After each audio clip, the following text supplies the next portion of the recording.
Hello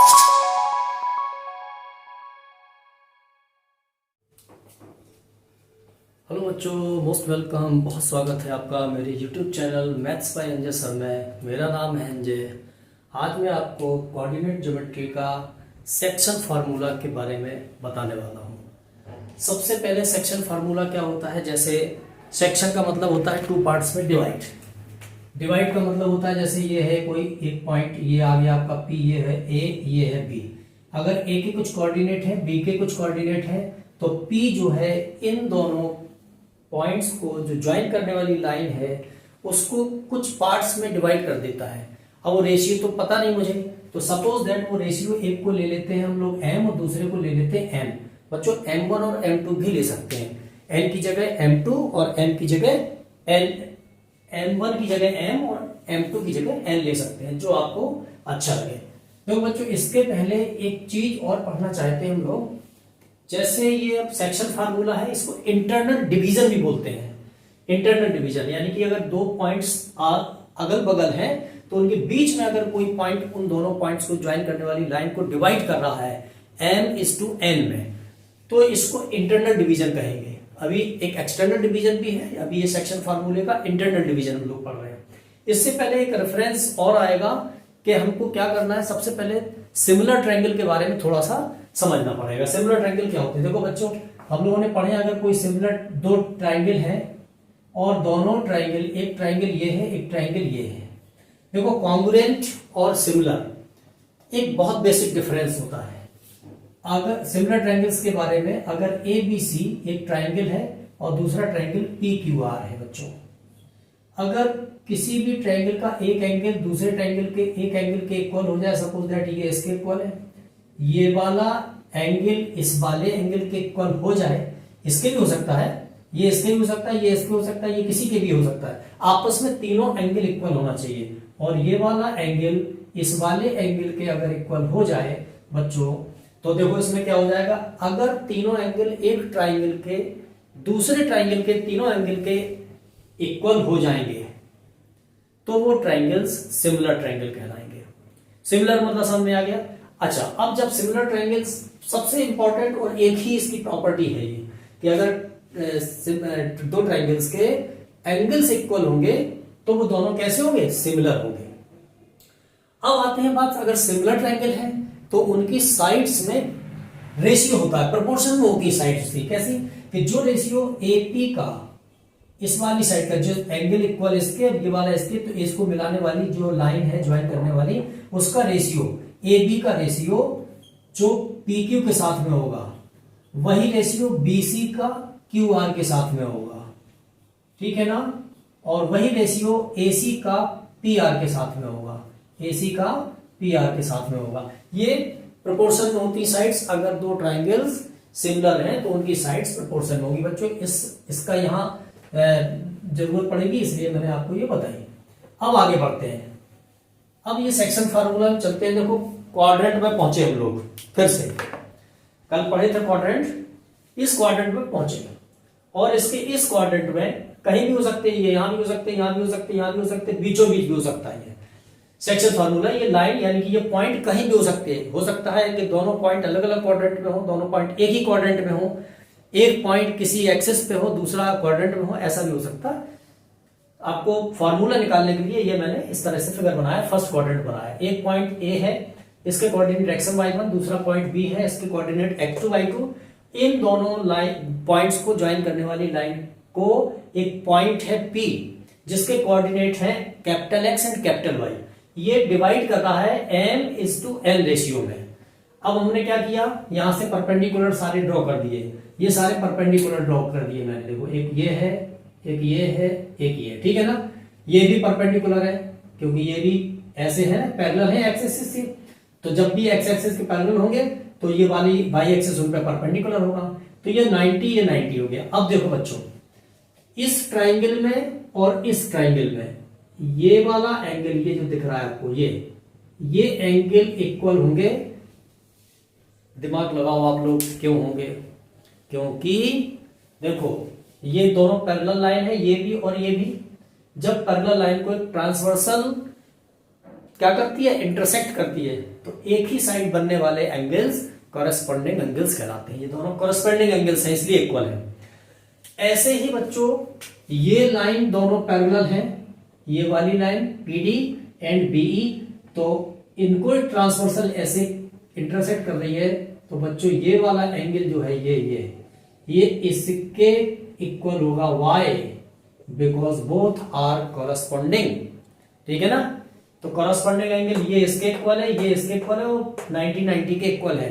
तो बच्चों बताओ AFP एंड PGB सिमिलर हो गए ना, लिखेंगे सिंस, यहां पे देखेंगे नहीं लिखते हैं, सिंस इससे नहीं लिखेंगे, ब्लैक से लिखते हैं। देखो since triangle AFP and triangle PGB में क्या क्या इक्वल है, देखो angle PAF is equal to ये वाला एंगल, ये किसके इक्वल हो गया, GPB के, एंगल GPB के इक्वल हो गया। ये वाला 90 है, angle AFP is equal to angle PGB, ये 90 है। और ये क्यों हो गया इक्वल, क्योंकि ये कॉरेस्पॉन्डिंग हो गया, कॉरेस्पॉन्डिंग एंगल है। ठीक है ना, ऐसे ही एंगल, अब ये वाला ले लो, ये वाला angle APF is equal to angle PBG, angle APF is equal to angle PBG, ये क्यों इक्वल है, क्योंकि ये भी कॉरेस्पॉन्डिंग है। ठीक है ना, ये भी कॉरेस्पॉन्डिंग एंगल है, कॉरेस्पॉन्डिंग एंगल आपस में इक्वल होते हैं। तो अब देखो एक ट्राइंगल के तीनों एंगल दूसरे ट्राइंगल के तीनों एंगल से इक्वल हो गए, तो both triangles are similar, therefore क्या लिखेंगे आप बच्चों, बोथ ट्राइंगल्स, ये ट्राइंगल्स का बना देते हैं, ट्राइंगल्स आर सिमिलर। कैसे बच्चों, सिमिलर ट्राइंगल। अब सिमिलर अगर ट्राइंगल हुए तो क्या हो गया, तो इनके जो साइड्स हैं वो प्रोपोर्शन में हो गई, इसके हाइपोटेनस का रेशियो इसके हाइपोटेनस के रेशियो के प्रोपोर्शन में होगा, इसका बेस इसके बेस के प्रोपोर्शन में होगा, इसका परपेंडिकुलर इसके परपेंडिकुलर के बेस में होगा। तो क्या होगा बच्चों, देखो तो इसमें क्या प्रोपोर्शन हो जाएगा कि जो रेशियो AP का PB के साथ में है, जो रेशियो AP का PB के साथ में, वही रेशियो AF का PG के साथ में जाएगा, वही रेशियो AF का PG के साथ में हो जाएगा, और वही रेशियो PF का BG के साथ में हो जाएगा, वही रेशियो PF का BG के साथ में हो जाएगा। देखो मतलब इसकी जो है करस्पॉन्डिंग साइड्स इक्वल, मतलब में प्रोपोर्शन होगा, ये ध्यान रखना। और इसको निकालने के लिए सबसे पहले इस वाले ट्राइंगल की सारी साइड्स ऊपर ऊपर रख लेते हैं, और इसकी करस्पॉन्डिंग साइड्स इस वाले ट्राइंगल की जो है वो उसके नीचे नीचे रख देते हैं, सिमिलरिटी हो जाती है। अब बच्चों की वैल्यू रखना है, तो देखो कल मैंने बताया था डिस्टेंस फॉर्मूले में कि देखो अगर ये पॉइंट यहां से यहां तक x1 है, ये तो ये डिस्टेंस x1 हो गई बच्चों, इसको रेड से लिखता हूं मैं, ये डिस्टेंस x1 हो गई यहां तक। ये वाला पॉइंट x है, ये वाला पॉइंट देखो x है ना, तो ये डिस्टेंस कितनी हो गई, कैपिटल X हो गई है। अब कैपिटल X में से x1 सब्ट्रैक्ट कर देंगे तो ये बचेगी x माइनस x1, इतनी यहां से लेके यहां तक, ये बची x माइनस x1, तो ये भी हो गई x माइनस x1। अब देखो ये यहां से यहां तक ये x2 है, क्या है x2 यहां तक, तो x2 में से अगर x घटा देंगे तो ये हो जाएगी बच्चों x2 माइनस x, यहां तक ये वाली। अब देखो अब आ रही थी इनमें बात, यहां से लेकर के यहां तक y1 है, ये वाली y1 है, तो ये y1 हो गई, तो कैपिटल। ठीक, अब देखो हमारी दोनों साइड्स ये आ गई, अब हम इन पे बात चलेंगे। तो अब हमें PF निकालना है, PF। देखो यहां से यहां तक की दूरी कितनी है y, और यहां से यहां तक की दूरी कितनी है इसके बराबर, और ये कितनी है y1, तो ये है y1 और यहां से यहां तक है y। तो देखो y में से y1, ये y है, y1 है, और यहां से यहां तक y है, तो y में से अगर y1 सब्ट्रैक्ट कर देंगे तो बच्चों ये आ जाएगी pf। ये कितनी आ जाएगी बताओ जरा मुझे, y माइनस y1। ये मैंने आलू लगा दिया है किसको, pf को। pf कहाँ है, ये है, ये कितनी आ जाएगी y माइनस y1। ये pf निकाल ली हमने। अब bg पे आओ तो देखो यहां से यहां तक कितनी है y2 है बच्चों, और यहां से यहां तक कितनी है ये y है। ये वाली डिस्टेंस है y आपकी, है ना। और यहां से यहां तक कितनी है y2, तो ये वाली डिस्टेंस कितनी हो गई y2 माइनस y। ठीक, y ढंग का बना लो y। तो क्या आ गई ये bg आ गई। bg कहां है, ये है, क्या आ गया y2 माइनस कैपिटल y। ठीक, ये सारी डिस्टेंसेस हमारे पास आ गई है। रेशियो भी AP को हमने m की तरह लिया है और PB को हमने n की तरह लिया है। बच्चों ये बात समझ में आ गई होगी, इसको बार बार देखना तो आपको और क्लियर हो जाएगा। अब ये सारी वैल्यूज उठा करके हमको कहां, यहां पुट करना है। देखो AP की वैल्यू कितनी है बच्चों बताओ, ये लिखी हुई है सारी, APM PBN, APM और PBN is equal to AF की वैल्यू कहां है, देखो AF की, AF ये रखी x minus x1, capital X minus small x1 upon PG की वैल्यू कितनी है x2 minus x, x2 minus x is equal to PF की वैल्यू कितनी है y minus y1, capital Y minus y1 upon BG की value कितनी है y2 minus y, तो ये हो जाएगा y2 माइनस y। अब देखो एक बार n को इसके साथ में ले लेंगे, ले लेते हैं तो देखो ये हो जाएगा m upon n is equal to, ये हो जाएगा capital X minus x1 upon x2 minus capital X। Cross multiply करेंगे बच्चों, एक ही फॉर्मूला में निकाल के बताऊंगा, केवल x वाला का y वाले का लिख दूंगा ऐसे केवल। देखो क्रॉस मल्टीप्लाई करेंगे तो mx2 m का इसमें करेंगे तो ये माइनस के कैपिटल स्मॉल m और कैपिटल X, n का इसमें करेंगे तो ये is equal to n capital X, n का इसमें करेंगे तो माइनस nx1। अब देखो इस nx1 को उठा करके यहां ले आएंगे और इस mx को वहां ले जाएंगे तो क्या हो जाएगा, ये देखो जरा ध्यान से, ये हो जाएगा आपका mx2 plus nx1 is equal to, वहां nx है, ये mx वहां चला गया तो वहां nx ये वाला रखा ही है, ये माइनस का mx उठ करके वहां चला गया तो ये प्लस का mx हो जाएगा।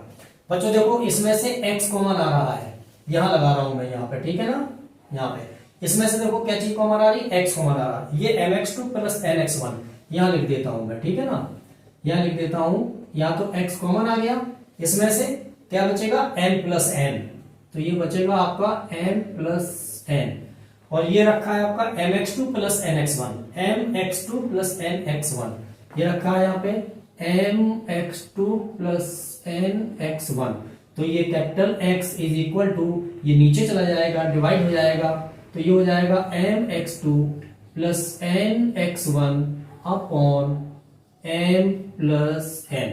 ये बच्चों मैंने x की वैल्यू आपको निकाल दी, यानी x कोऑर्डिनेट आपका इस इंटरनल डिवीजन में ये वाला पॉइंट आ गया x वाला ये।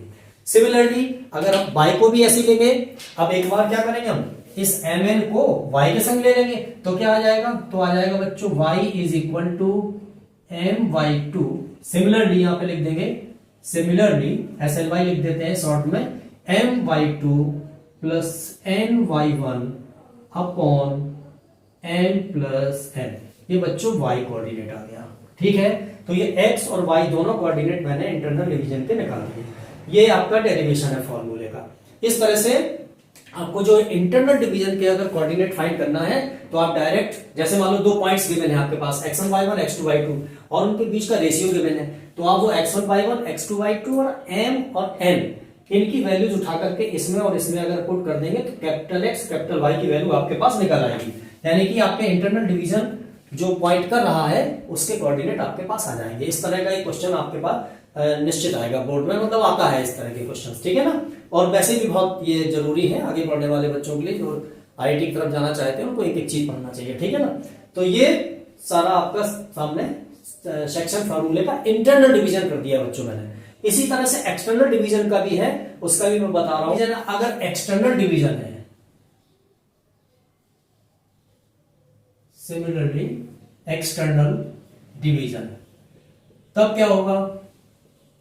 तब केवल एक्सटर्नल डिवीजन में सेक्शन फार्मूले में बनेगा x is equal to mx2 minus nx1 upon m minus n।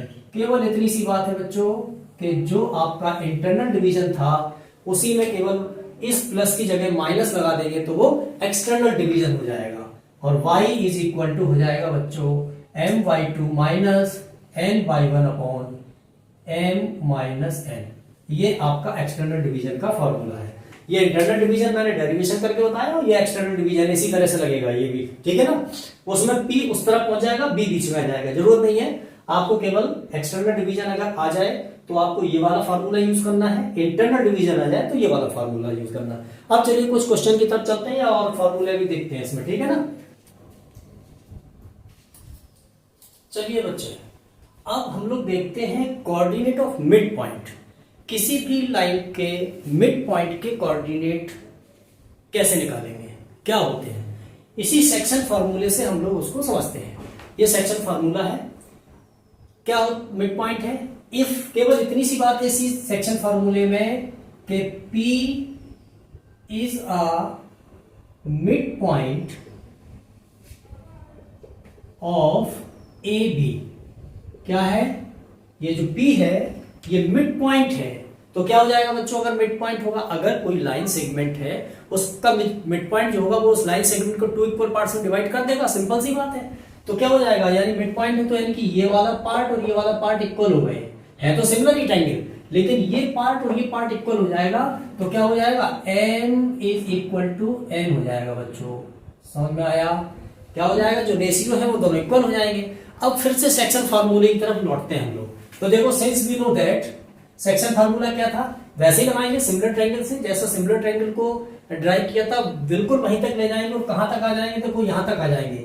x is equal to क्या था, mx2 plus nx1 upon n plus n। यहां तक आ गए ना, सेक्शन फार्मूले को ड्राइव करते हुए यहां तक आए, अभी जो लास्ट टॉपिक पे मैंने बताया। अब रिप्लेस करना है किसको, m की जगह n को रिप्लेस कर दो या n की जगह m को रिप्लेस कर दो उसी सेक्शन फार्मूले में, ठीक है ना। तो चलो मुझे m की जगह n रिप्लेस करना ज्यादा अच्छा लग रहा है, तो m की जगह n रिप्लेस करते हैं तो ये हो जाएगा, इस m की जगह n और ये x2 plus n x1 upon ये n की जगह n रिप्लेस कर दिया तो n प्लस n। अब देखो बच्चों n कॉमन है ऊपर, तो यहां से हो गया x1 प्लस x2 और होल अपॉन ये 2n हो गया 2n। इस n से ये कैंसिल हो गया तो ये capital X is equal to जो रह गया वो कितना आ गया, x1 plus x2 x1 plus x2 upon 2। ये बच्चों हो गया सेक्शन फार्मूले का मिड पॉइंट का x कोऑर्डिनेट की वैल्यू। ऐसे ही y की वैल्यू ले लेंगे, तब y की वैल्यू जब लेंगे तब उसी सेक्शन फार्मूले पहुंचे तो mx2, ये सेक्शन फार्मूला ड्राइव करते हुए यहां तक आएंगे, mx2 plus nx1 upon n plus n। अब देखो इसमें क्या करना है हमको, n की जगह n रिप्लेस कर दो या n की जगह m रिप्लेस कर दो, एक ही बात है। मुझे m की जगह n रिप्लेस करना अच्छा लग रहा है तो मैं कर दे रहा हूं, इसकी जगह n रख दो n की जगह, तो n x2 y है तो y टर्म आएगी भाई, x नहीं y आएगा यहाँ पे, है ना, y टर्म आएगा।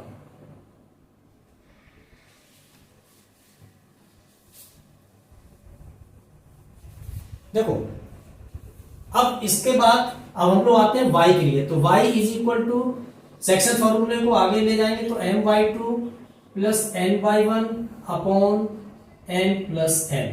अब मुझे n की जगह n रिप्लेस करना है या n की जगह m रिप्लेस करना, जो आपको करना हो। मुझे n की जगह n रिप्लेस करना अच्छा लग रहा है तो इस n की जगह n रिप्लेस कर देंगे तो ये हो जाएगा n/2 plus n/1 upon n plus n। तो n की जगह n रख देंगे प्लस n, तो ये बच्चों हो जाएगा n अगर कॉमन ले लेते हैं हम तो ये हो जाएगा y2 प्लस y1 या y1 प्लस y2 एक ही चीज है, और ये हो जाएगा 2n, तो n कैंसिल हो गया तो ये y इज इक्वल टू रह गया y1 प्लस y2 अपॉन 2। ये बच्चों कोऑर्डिनेट ऑफ मिड पॉइंट हो गए। कोई भी लाइन अगर है और उसके मिड पॉइंट के कोऑर्डिनेट फाइंड करना है तो उसके एंड पॉइंट के कोऑर्डिनेट्स होना जरूरी है।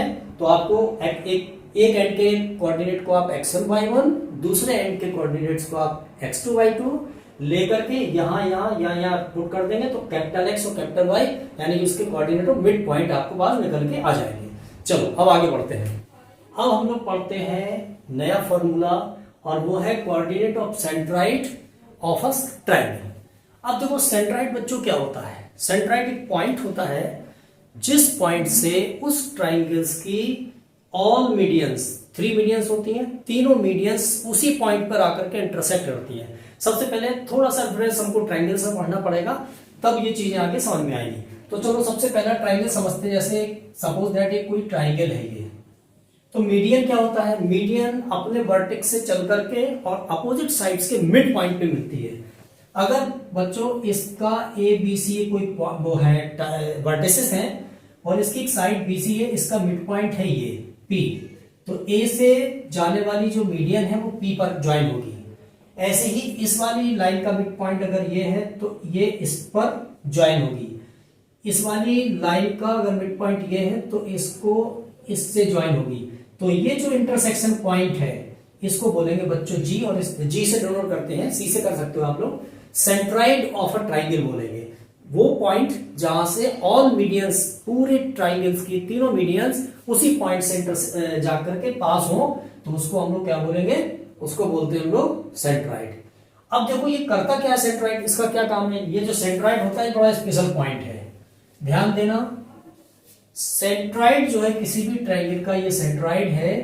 तो जैसे ये मीडियन मैंने यहां से ड्रॉ कर ली, ये पी मिड पॉइंट है, ये है बी सी, मान के चलते हैं ये ए है, तो ये इक्वल हो गए दोनों साइड्स मिड पॉइंट से, तभी मीडियन मिलेगी, और ए पी मीडियन है। तो इसका जो सेंट्राइड होगा, सपोज दैट ये है सेंट्राइड, तो सेंट्राइड क्या करता है? इस मीडियन को वर्टेक्स की तरफ से, इस मीडियन को वर्टेक्स की तरफ से 2:1 में डिवाइड कर देता है बच्चों। ये जो सेंट्राइड होता है ना, ये किसी भी मीडियन को, यानी कि तीनों मीडियन को वर्टेक्स की तरफ से 2:1 में डिवाइड कर देता है। ठीक है ना? ये 2 पॉइंट होगा और 2 इसका रेशियो होगा, यहां पे 1 होगा। अगर ये 9 सेंटीमीटर की है बच्चों, तो ये 6 की हो जाएगी और ये 3 की हो जाएगी। ऐसा 2:1 में ये सेंट्राइड जो है क्या कर देता है? इसको डिवाइड कर देता है। अब चलो इतना हम लोगों ने रेफरेंस इसका ले लिया, अब आगे हम लोग चलते हैं सेंट्राइड की तरफ। देखो, since P is the mid point of AP is the median of BC, therefore P will be the mid point of BC। तो AP क्या है? मीडियन है, तो P जो है BC का मिड पॉइंट होगा। मिड पॉइंट होगा तो BP is equal to PC हो जाएगा। तो अगर B के कोऑर्डिनेट x2 y2 है और C के कोऑर्डिनेट x3 y3 है, तो हम लोग P के कोऑर्डिनेट निकाल सकते हैं। तो देखो हम लोग सबसे पहले क्या करेंगे? P के कोऑर्डिनेट हम लोग निकालते हैं। देखो, तो कोऑर्डिनेट ऑफ P क्या हो जाएगा? कोऑर्डिनेट ऑफ P ये क्या हो जाएगा बच्चों? देखो अभी मैंने बताया था मिड पॉइंट है, मिड पॉइंट के कोऑर्डिनेट क्या होते हैं? x1 plus x2/2। अब x1 की जगह ये है और x2 की जगह ये है, तो ये हो जाएगा x2 plus x3/2। And y coordinate क्या हो जाएगा?